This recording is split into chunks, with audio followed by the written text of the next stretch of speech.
itu yang kita lakukan bukan soal soleh atau tidak, soal Allah mau membantu kita atau enggak dalam masalah kita. Begitu kita membuka di ruang publik, maka Allah udah langsung, kalau bahasa sosmednya, Allah langsung unfollow. Allah tuh nggak suka banget dengan postingan kayak gituan. Sama kayak kita kalau ada postingan hoax, kalau ada postingan yang terlalu vulgar, kalau ada postingan yang kayaknya nggak nyaman gitu kan kita unfollow ya. Allah, malaikat juga gitu. Allah itu nge-follow kita. Mana ayat Allah nge-follow kita? Wa huwa ma'akum aynama kuntum. Maka dia bersama kalian dimanapun kalian berada. La tahzan innallaha ma'ana. Jangan sedih, jangan khawatir, Allah bersama kita. Ma zannuka bisnain Allahu salisuhuma, kata Nabi. Kenapa kalian pikir kita cuma berdua? Bukankah Allah yang ketiga? Allah itu ngikutin kita. Allah itu membersamai kita kalau bahasa resminya. Tapi begitu kita posting sesuatu yang sifatnya aurat keluarga di ruang publik, maka Allah langsung unfollow. Bentuk unfollownya kalau yang paling ekstrim di surat At-Taubah, bara'atum minallah, Allah angkat tangan, nggak mau lagi terlibat. Kalau Allah udah nggak terlibat dalam masalah keluarga kita, ibu-ibu, maka siapa lagi yang bisa menyelesaikan masalah kita?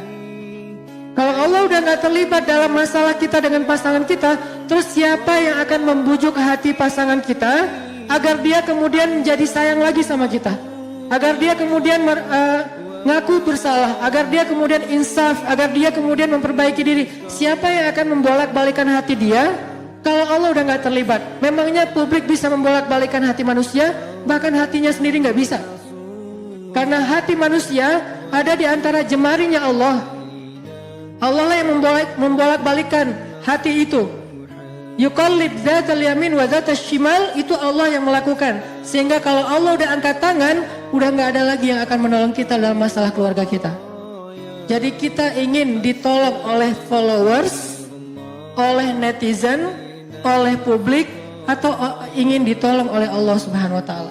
Kalau ingin ditolong oleh Allah, maka kalimat terakhir tadi adalah idza ghibta anha hafizatka fi amwalika wa ahlika. Kalau kamu tidak bersama dengan dia, dia menjaga kamu. Salah satu adalah menjaga kehormatan. Nanti ibu-ibu boleh, ini hanya kasih clue aja. Nanti ibu-ibu boleh cek di surat curhat di Al-Quran. Apa surat curhat teh? Surat Al-Mujadalah. Itu kan terjemahannya curhat. Kalau Al-Mujadilah, perempuan yang curhat. Kalau Al-Mujadalah, curhat. Jadi tergantung kita bacanya dilah atau dalah. Kalau kita baca Mujadilah, berarti perempuan yang lagi curhat. Kalau kita baca Al-Mujadalah, berarti curhat itu sendiri. Surat Al-Mujadalah berkisah tentang seorang sahabiat, seorang perempuan yang solehah banget, yang luar biasa, namanya Khawlah bintu Tha'labah. Yang dia itu dizolimi oleh suaminya, disakitin oleh suaminya, bahkan diputusin dengan cara yang kejam banget oleh suaminya. Kok kejam Ustaz? Ya kejam banget. Karena diputusin yang kejam yang kita tahu tuh kan dia ngomongnya, kita adik kakaan aja yuk. Itu kan kejam ya. Ngajak jadi adik kakak kan kejam ya. Ini ada yang lebih kejam. Apa kalimatnya? Kita jadi anak dan ibu aja yuk. Itu lebih kejam loh. Dalam bahasa fikih dikenal dengan istilah zihar. Cuman saya karena dakwahnya di segmen anak muda, di teman-teman yang sama-sama dengan saya juga baru belajar hijrah, saya nggak banyak menggunakan istilah-istilah fikih, istilah tafsir, istilah hadis, langsung ditranslate, diputusin. Cuman orang kadang-kadang apaan sih diputusin? Mungkin dia nggak paham segmentasi dakwah saya yang sedang saya jalanin. Dia masih menggunakan bahasa pesantren, zihar. Bahkan banyak dari kita nggak tahu apa itu zihar, sehingga butuh translate. Zihar itu diputusin dengan cara ngomongnya apa? Kita jadi anak dan ibu aja. Itu lebih kejam daripada dulu ada yang mutusin kita jadi adik kakak aja. Kita temenan aja yuk, kita sahabatan aja yuk. Kamu udah aku anggap kayak sahabat sendiri kok. Kita udah nggak gitu-gitu amat lah gitu ya. Teman tapi gitu deh. Nah ini ada yang lebih kejam daripada teman tapi gitu deh. Apa? Kita jadi anak dan ibu. Artinya haram selama-lamanya, seperti ibu haram bagi anaknya, bukan lagi istri. Akhirnya Khawlah ketika dizolimi oleh suaminya, dia curhatnya ke siapa ibu-ibu? curhat kepada Allah, tapi minta fatwa kepada Nabi.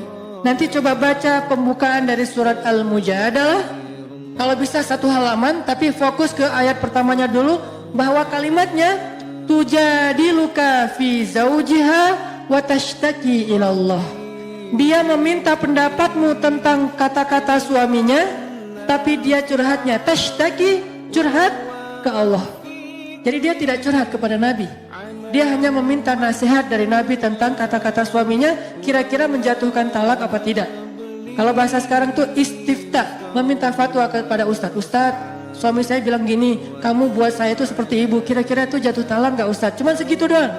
Tapi urusan suami saya itu emang orangnya temperamen, suami saya itu gak bisa jaga lisan, suami saya itu zalim, itu gak disebutkan ke Nabi. Dia menyebutkan itu kepada siapa? Watashtaki ilallah. Dia menyebutkan itu kepada Allah saja. Akhirnya apa yang terjadi ibu-ibu? Ketika Khawlah curhatnya kepada Allah, akhirnya Allah yang ngebelain Khawlah, bukan Nabi, bukan sahabat, bukan manusia, bukan siapapun. Bahkan Nabi tidak membela Khawlah awalnya, karena Nabi tidak faham. Sehingga ketika Khawlah nanya kepada Nabi, apa hukumnya kata-kata suami saya ya Rasulullah? Nabi mengatakan itu sudah jatuh talak zihar selama-lamanya wahai Khawlah. Khawlah gak terima, dia kayak ngerasa gak rela gitu berpisah dengan suaminya karena dia sayang sama suaminya. Gimana pun dizolimin, inilah perempuan. Kadang-kadang dia sakit hati, tergores, tapi di balik semua itu cintanya tuh kadang luar biasa ya, lebih daripada laki-laki. Walaupun dia mungkin sedikit gampang tergores, tapi kalau udah sampai ke hal-hal yang sifatnya sakral, dia lebih tahan banting dibandingkan laki-laki. Laki-laki dengan mudahnya mengeluarkan kata talak apa segala macam. Pada akhirnya perempuan yang akhirnya minta, kalau bisa ini nggak jatuh talak, Ustadz gimana? Suami saya ngomong kayak gini. Yang akhirnya mencari solusi cewek, ibu-ibu, istri.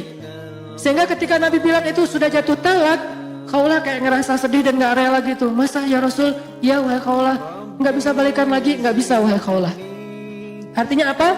Nabi aja nggak bisa ngebelain Khawlah. Padahal Nabi kurang apa coba? Nggak ada lagi manusia yang lebih baik daripada Rasul. Tapi nggak bisa ngebela Khawlah. Kenapa? Karena manusia. Tapi Khawlah curhatnya kepada Rabbnya manusia, kepada pemilik hati, kepada yang maha tahu segala sesuatu. Wa tashtaki ilallah, ilahi, Rabbi, ashku bathi wa huzni ilaik. Aku adukan rasa sedih dan kecewaku hanya kepada engkau. Bukan kepada Instagram, bukan kepada Snapgram, bukan kepada YouTube, bukan kepada para subscribers, bukan kepada FB friends, bukan kepada siapapun, bahkan bukan kepada geng di grup WA saya ya Allah. Saya nggak posting apa-apa, geng aja nggak tahu masalah saya.